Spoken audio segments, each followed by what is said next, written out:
Ramana Maharshi. Del sueño profundo a la iluminación. El ego, ese sentido de identidad individualizado, se manifiesta al despertar del sueño profundo. Cuando la mente comienza a generar pensamientos. A medida que emergen los pensamientos, surge la ilusión de un yo separado del resto de la existencia. Sin embargo, en lo más profundo de nuestra verdadera naturaleza, el sí mismo real siempre existe en un estado de pura conciencia. Es importante comprender que el cuerpo físico es simplemente una manifestación transitoria, una apariencia momentánea en el vasto lienzo de la realidad. Es el vehículo temporal que la mente utiliza para experimentar el mundo material. Sin embargo, no somos el cuerpo, sino seres esenciales que trascienden su apariencia física. Yo soy esto es una afirmación limitada que nos ata a la identificación con la forma, impidiéndonos reconocer nuestra verdadera naturaleza sin forma y sin límites. Cuando entramos en el sueño profundo, nos sumergimos en un estado de inconsciencia en el que no hay percepción del cuerpo ni de un mundo exterior. Aunque temporalmente desconectados de la realidad física, seguimos existiendo en un nivel más profundo. Es como si nos sumergiéramos en el océano de la conciencia universal, donde el sentido de individualidad se disuelve. Sin embargo, la mayoría de las personas, debido a su ignorancia, se confunden y creen erróneamente que son el cuerpo, una entidad separada del sí mismo supremo. Esta identificación errónea crea una ilusión de dualidad y separación, lo cual es la raíz de nuestro sufrimiento y confusión. La liberación de esta identificación con el cuerpo y la realización de nuestra verdadera naturaleza requieren un despertar espiritual. Al conocer nuestra verdadera esencia, podemos liberarnos de nuestros lazos del ego y experimentar la unidad con el todo. Al reconocer que somos seres sin forma, ilimitados y eternos, trascendemos la limitación del cuerpo y abrazamos nuestra verdadera identidad. En el sueño profundo, estamos libres de los vínculos del cuerpo, los sentidos y la mente. Sin embargo, al despertar, nos volvemos a identificar con ellos y nos vemos arrastrados por la ilusión de separación. La clave radica en conocer que no somos estos elementos transitorios, sino algo mucho más profundo y eterno. El pensamiento «yo soy esto» es el que da la forma al individuo y crea su mundo. Es un pensamiento limitante que nos mantiene atrapados en la ilusión de la separación. Sin embargo, cuando nos sumergimos en el silencio interior y reconocemos la verdad de nuestro ser, ese pensamiento se disuelve en la inmensidad de la conciencia pura. El estado de autorrealización es aquel en el que desaparece el sentido de un yo individual y experimentamos la unidad como todo lo que es. En este estado de completa fusión con el sí mismo supremo, no hay lugar para la individualidad separada. No hay ser aparte de la conciencia universal, que abarca todo lo conocido y lo desconocido. En la ignorancia percibimos un universo fragmentado y diverso. Sin embargo, cuando nos conocemos a nosotros mismos, nos damos cuenta de que no hay separación en el universo. La ilusión de la individualidad y otras entidades desaparece, aunque continúan existiendo en diversas formas. En todo momento, la conciencia pura prevalece y el observador no puede separarse de la conciencia misma. El observador es necesario para que se manifieste la experiencia de un objeto, pero en última instancia, solo hay el sí mismo, tanto el observador como lo observado. Sin el observador, no hay objetos que sean vistos. Es esencial encontrar al observador, reconocer su verdadera naturaleza y trascender la ilusión de la dualidad.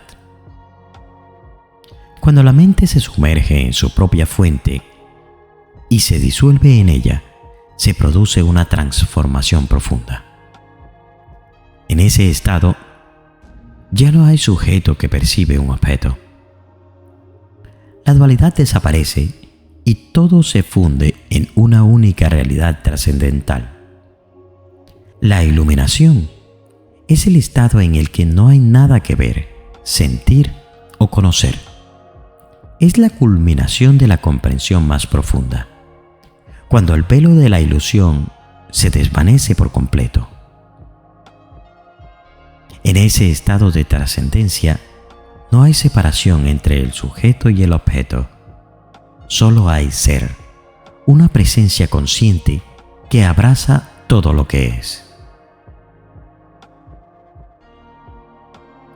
Aunque se han escrito libros relativamente largos acerca de las enseñanzas de Ramana, de hecho, lo que enseñaba era supremamente simple.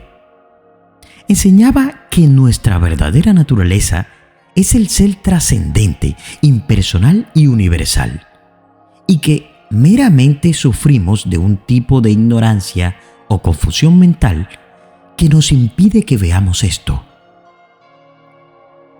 Su método principal para descubrir esta verdadera naturaleza era a través de la autoindagación. El incansable planteo de la pregunta esencial: ¿quién soy yo? Esto es un Koan Zen, y de hecho hay sorprendentes similitudes entre el maestro Zen Hawking y Ramana, aunque su predisposición externa pareciera haber sido diferente. Hawking era agresivo y tenía una actitud de confrontación. Ramana era amable y era en gran medida pasivo, aunque en ocasiones desafiaba a los buscadores. Obtener la autorrealización o realización del ser a través de la autoindagación necesita ser entendido. Como enseñaba Ramana, el pensamiento primordial yo debe ser penetrado completamente. Inicialmente, cuando miramos hacia adentro, encontramos este pensamiento yo sin problemas. Esa es la sensación común de yo-soidad de la que la mayoría de las personas son conscientes, aunque solo sea vagamente. Sin embargo, la autoindagación no trata de permanecer en esta yo-soidad, porque esa es en realidad el yo convencional, el ego, observándose a sí mismo. Necesitamos ir más allá de la sensación de yo-soidad convencional y ver qué hay detrás de eso, o más precisamente, anterior a eso. Lo que hay anterior a eso es el yo verdadero o el yo, como a veces lo llamaba. Ramana enseñaba que la principal causa de nuestra ignorancia del verdadero ser es nuestra identificación con el cuerpo físico y con ser una entidad separada en general. El verdadero ser no está identificado con el cuerpo y no está en el sentido estricto, localizado en el tiempo o el espacio. Al ser atemporal, es por tanto no nacido e inmortal, ni tampoco puede ser conocido a través del pensamiento. Obviamente podemos pensar acerca del verdadero ser y hasta podemos imaginárnoslo. Por lo que estamos pensando o imaginando, es solo un pensamiento o una imaginación. No es el verdadero ser. Esto es esencialmente idéntico en significado a la famosa línea del Tao Te Ching. El Tao que puede ser expresado no es el Tao eterno. El nombre que puede ser nombrado no es el nombre eterno. Le podemos permitir a los traductores de Tao Te Ching cierta libertad, pero en el sentido estricto del Tao, el verdadero ser no es eterno, ya que eso implica un estado dentro del tiempo. Es más bien atemporal. Ramana enseñaba que esta atemporalidad no es un estado especial que existe fuera del universo real ni nada parecido. Es más bien que la atemporalidad es lo real. Es solo debido a nuestro estado de confusión y de engaño, creado en su mayor parte por nuestra identificación con el cuerpo, que lo concebimos como algo objetivamente real, cuando de hecho es una construcción mental. Es algo que esencialmente hemos inventado. Ramana también enseñaba que no es solo el tiempo lo que hemos inventado. Hemos inventado todo, incluso nuestros cuerpos. El ordinario, físico o despierto, el sutil, energía elevada de alta frecuencia o cuerpo de ensueño, y el causal, la frecuencia más alta o de sueño profundo. Despertar completamente al verdadero ser es disolver nuestra identificación con estos tres cuerpos, es decir, ser liberado en lo sin forma. El método de la autoindagación no es un proceso de investigación intelectual. Más bien implica mantener la atención en el yo con gran determinación y consistencia. Sin embargo, Ramana sí enseñaba un abordaje alternativo, el de la rendición a lo divino, Bhakti Yoga, la vía del devoto.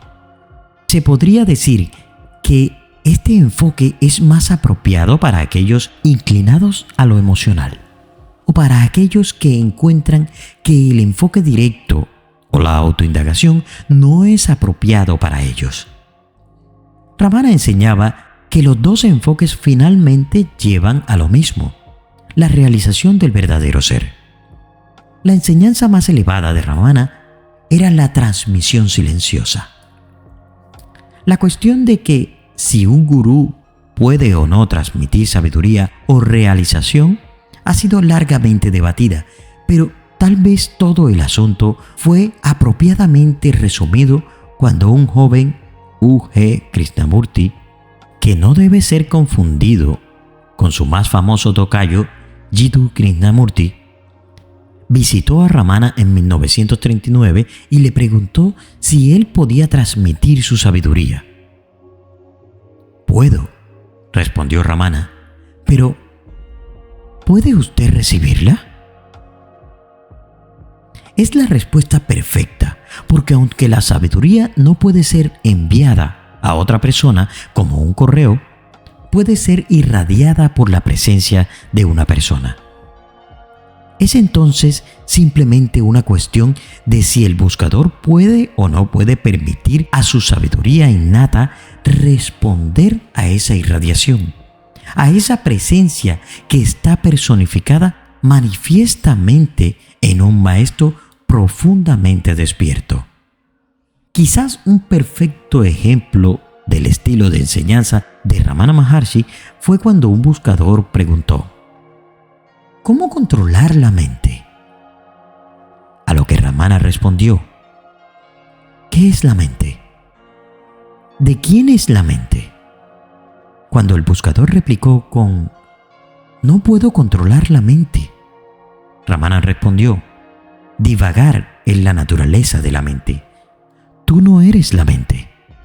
Despreocúpate de la mente. Si buscas su fuente, se desvanecerá dejando al ser inafectado. El buscador intentó desde otro ángulo y le preguntó: ¿entonces uno no necesita intentar controlar la mente? Ramana, con la precisión de un láser, respondió: no hay mente que controlar si realizas el ser.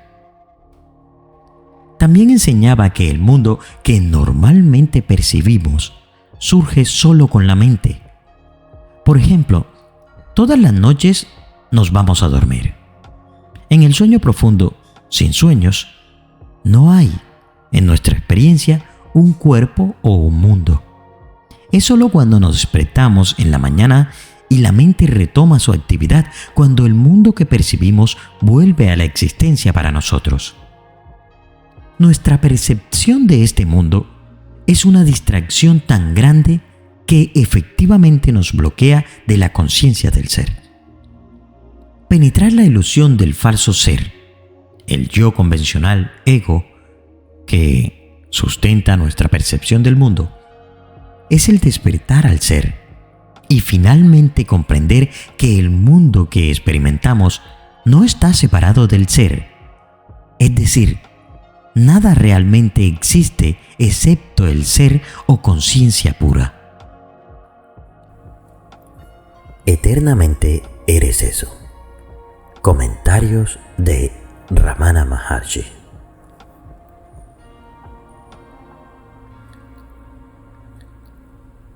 Dada la variedad del mundo visible, una sola fuente de poder ilimitado ha de ser aceptada. El observador, lo observado, la luz que permite la observación y la pantalla sobre la que se proyecta son todos el mismo uno, el absoluto. Una sola fuente, un mismo origen ha de ser aceptado. Sin embargo, el mundo, quien lo ve, la luz y la pantalla donde se proyecta, no están separados de la fuente. Todo es eso, el absoluto, y todos formamos parte indivisa de tal absoluto. El absoluto contiene al observador y lo observado, dando lugar a la relación dual entre sujeto y objeto. Sin embargo, también contiene al proceso de la observación y el mismo mundo, la pantalla sobre la que se proyecta la realidad. Todo está contenido en el mismo absoluto, aunque en el sueño de la dualidad, el ego suponga estar separado de los demás, de la materia y de Dios. Dependiendo del nivel de la vibración, así será el nivel de comprensión.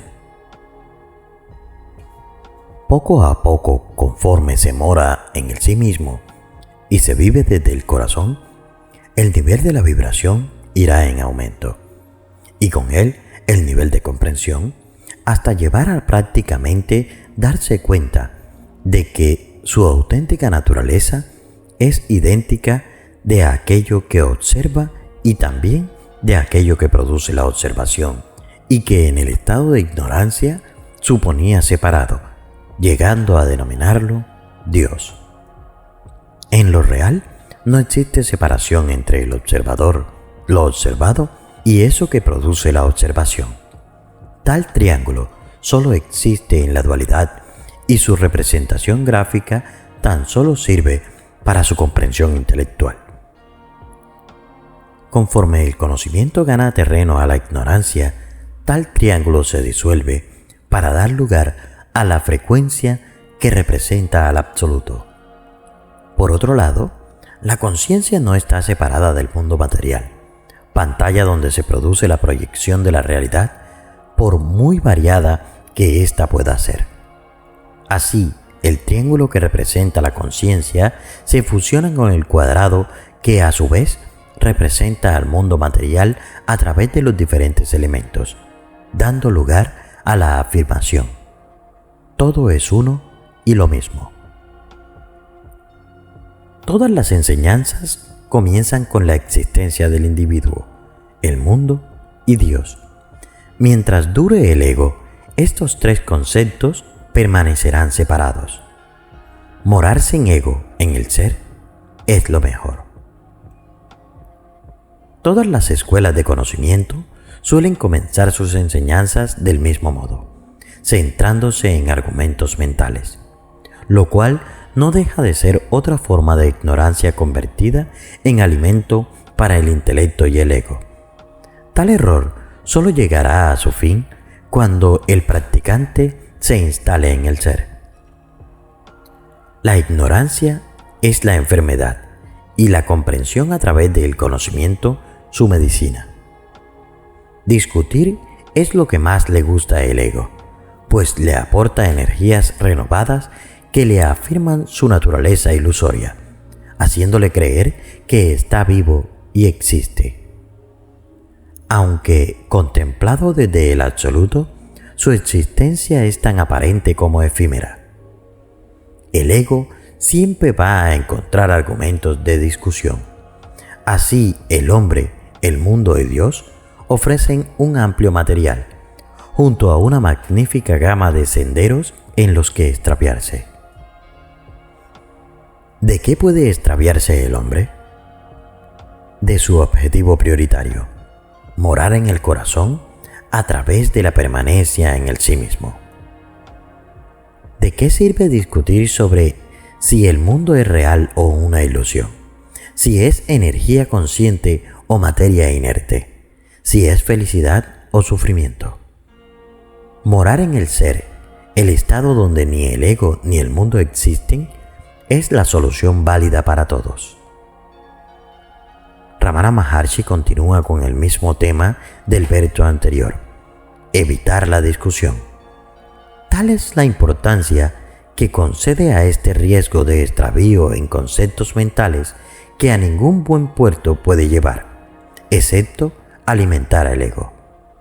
Así pues, una vez más devuelve la atención al lector hacia el estado de ser en el que el ego se verá debilitado por iniciación energética, ya que toda la energía se la concede al ser a través de la conexión con el corazón. A consecuencia de ello, el ego se disolverá y por extensión el mundo.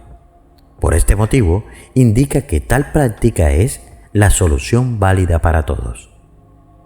¿Cómo van a cambiar nuestras relaciones cuando no estén condicionadas por el ego? Brillará una perfecta armonía, pues habremos podido liberar a todos los seres humanos. ¿De qué los hemos liberado?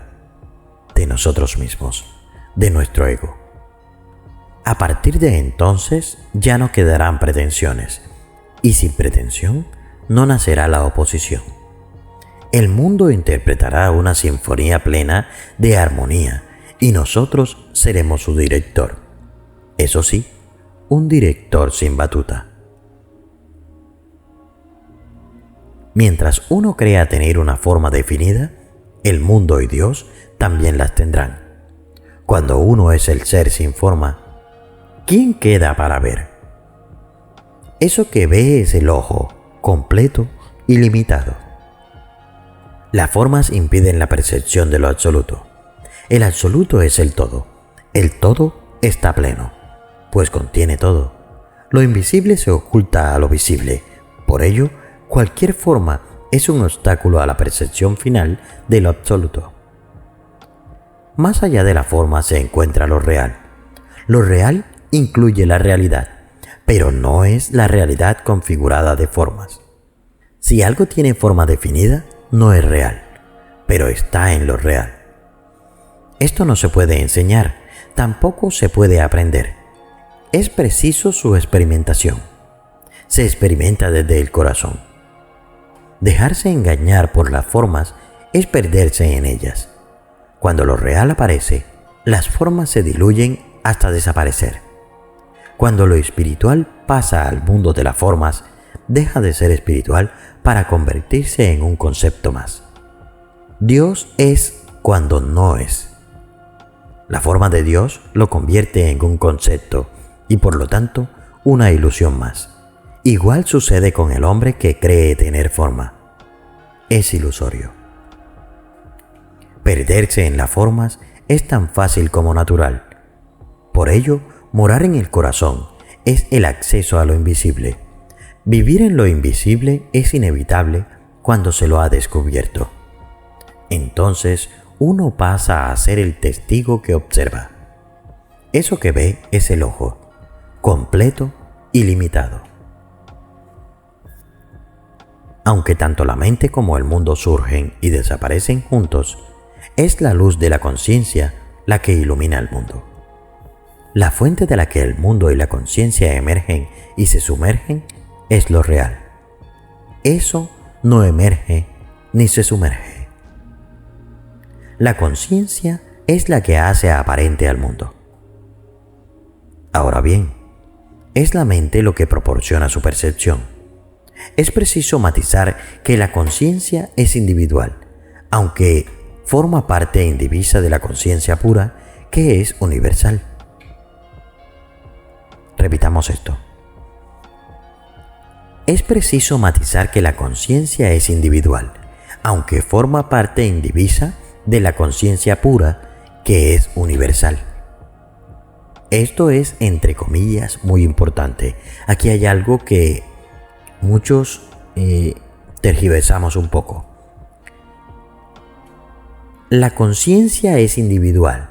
Nosotros tenemos como seres, como personas, tenemos nuestra propia conciencia, nuestra pequeña conciencia. Pero esta pequeña conciencia no está separada de la conciencia pura, que es universal, de la gran conciencia, del ser. Sigamos. Se trata de la misma conciencia, solo que el ego, al percibirse separado del resto, se identifica con la forma limitada del cuerpo, dando lugar a la creencia de ser un individuo, lo cual es fruto de la ignorancia y fuente de sufrimiento. Al seguir la conciencia a los límites corporales, impide su natural expansión, interpretando el mundo exclusivamente a través de la mente y sus estrechos parámetros empíricos basados en las dimensiones espaciotemporales. Cuando se está en el estado de vigilia, aparece el mundo exterior y lo material, mientras que en el estado de sueño con sueños surge el mundo interior, formado de componentes oníricos. Recordamos que el mundo onírico es reflejo del subconsciente y por tanto la representación del mundo interior. La conciencia es anterior a la mente y el absoluto anterior a la conciencia. De la mente emerge el ego, el mundo como sustancia y la idea de Dios configurando la realidad. Con la luz de la conciencia pura se ilumina el ego, el mundo y Dios, creando la ilusión de la existencia, una pantalla sobre la que se proyecta una película que, como todas, es pura ficción, aunque parezca real. La fuente de la que emerge y se sumerge tanto la conciencia individual como los mundos exterior e interior es siempre lo real. Eso es constante, no surge ni desaparece, pues no está sometido a los cambios de percepción provocados por los diferentes estados de conciencia. Eso está siempre, es siempre, lo contiene todo y a todos, pero jamás es tocado por nada. En eso aparece y desaparece el mundo. La conciencia, el ser, es lo real. Las diversas formas no pueden existir aparte de él. ¿Pueden las joyas existir por sí mismas? ¿Acaso son aparte del oro?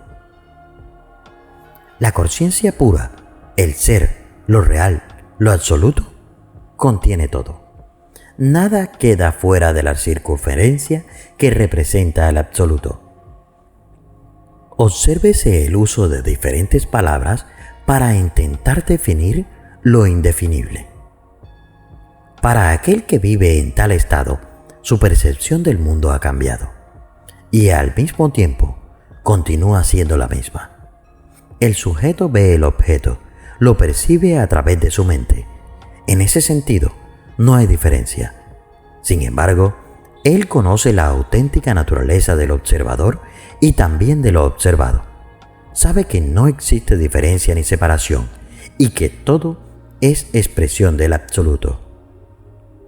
Ese es el matiz que marca la diferencia entre el conocimiento real y la ignorancia. Mientras el ignorante cree ser y se identifica con la forma, aquel que tiene el conocimiento vive en el estado en el cual sabe que entre lo real y la realidad no existe separación, que el observador y lo observado forman parte de una misma unidad. Ve la joya, pero sabe que es solo oro. Recuerda suscribirte al canal y te recomiendo que veas este video. Gracias y nos vemos en el silencio.